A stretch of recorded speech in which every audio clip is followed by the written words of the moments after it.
Today I'm going to show you some more really cool kitchen gadgets. We'll test them out and see if they're useful to help you with your cooking. Let's start with this thing. It's a peculiar looking device, and if we squeeze the two handles, it springs open at the top. But it's a two-stage device. You can see as I start to squeeze the handles, it pushes forward this plunger first, about an inch. Then as I squeeze the handles more, it opens the drawer at the top. So this device is actually designed for cracking open raw eggs. Let's give it a go. Wow, yeah, that worked really well. The plunger pushes the egg forward onto a couple of points, which break into the shell and pull it apart. If we look down into the bowl, you can see there's absolutely no eggshell, so I tried it again with a few more eggs. And without fail, every time it worked really well. It's a really cool product, and it's great fun to use. Next I'm going to try out this dog dicer. I opened it up, and you can see it's kind of like an egg slicer for hot dog sausages. It's got these serrated blades, which supposedly cut the sausage into little pieces. I have read on reviews people reporting that these hinges are a weak point, so I'll be taking it careful. As with any new kitchen gadget, you should give it a good wash before you use it. Then it's ready to try. I placed it onto the work surface and lay in a hot dog sausage. You do need to push with a bit of pressure, and I'm taking it easy. But yeah, it seems to have cut all the way through. It's definitely cut it into little pieces. I put mine onto a chopping board so we can have a look at what we got. It's cut nice even slices, but you can see they're not really straight down the middle. But it is a pretty cool gadget. I'm going to try it out again. If we hold it like this, you can see that the centre blade comes down at an angle, which is why it doesn't cut straight down the middle. So I carefully pushed it through the sausage, and we've got exactly the same again. But I'd definitely say it works. And you can use these pieces for cooking, or maybe as a pizza topping. I did notice on the packaging it says you can use the cutter with grapes, and also bananas, so I thought I'd try that out too. The banana was a little bit too big to fit in. I had to sort of bend it straight and snap off the end. Then I gave it a go. And yeah, it seemed to work alright. Perfect to add to your breakfast cereal, or a fruit salad. And with grapes, yeah, that worked okay too. For the next one, I'm going to try out this thing. It's like a large pair of tongs with combs at the end. And the idea is we hold something like a lemon in it, like this. Then use a knife to cut down in between the prongs. And it should give us lovely even slices. Looking at the bottom, it appears to have cut all the way through, so let's see what we've got. Well, yeah, that's actually worked really well. We've got these perfectly even slices of lemon. Pretty cool, huh? It's a really good tool, and I'm going to try it out with a tomato.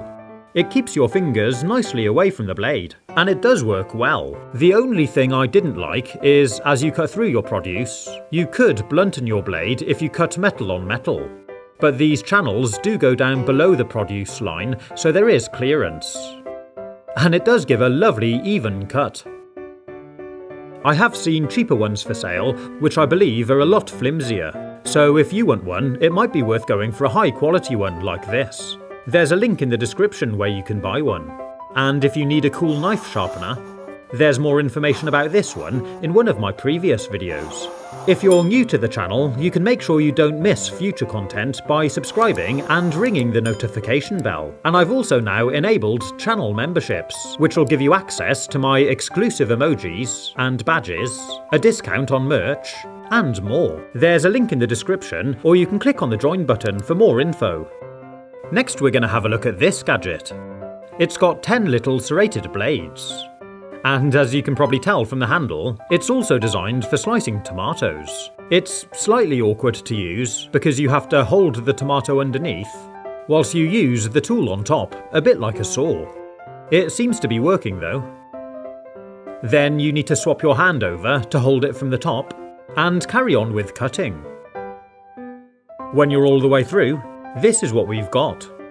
And to be fair, it's a little cumbersome to use, but it's worked really well. I'm going to give it another go. And with a bit of practice, it is easy enough to use. I'm pretty impressed, so I decided to try it out on a small apple. It was harder going, but it worked out all right. I tried it with a hard-boiled egg, and it did work okay, but it made a bit of a mess when I opened it. An egg slicer works better. And then I tried it on this lemon. This was hard going. It did start off okay, but then the end of the lemon started rubbing on the framework, so I had to abandon that one. For the next one, I'm taking a piece of corn on the cob, and I'm trying out this gadget. This is supposed to cut the corn kernels clean off, so let's give it a try. I lined up the corn with the blade, then pushed it through with a bit of rotation, and it's working perfectly. The kernels started dropping off, and when you can't push anymore, turn it around and pull it from the other side. And there we go, it's through. I've got to be honest, I was really impressed with that. It's done a fantastic job of cutting it all off. And we've got these lovely pieces of sweet corn. I gave it a go with another piece. It does take a bit of force to use, but I had exactly the same results. I really was impressed. For the final gadget, I'm taking a look at this thing. It's designed to help remove limescale from the nozzle of your tap. And what you do is pour a descaling agent into the bulb, like this. I'm just using vinegar. Then hook it over your tap and pull the bulb over the nozzle, like this. Leave it on to soak for an hour or so. Then carefully remove it. Run the tap and give it a clean off. And if you do suffer from limescale build-up, this should help keep it at bay. I hope you've enjoyed watching this video. If you want to see more, you can click on the links or take a look at my YouTube channel page. Stay safe, have fun, and as always, thanks for watching.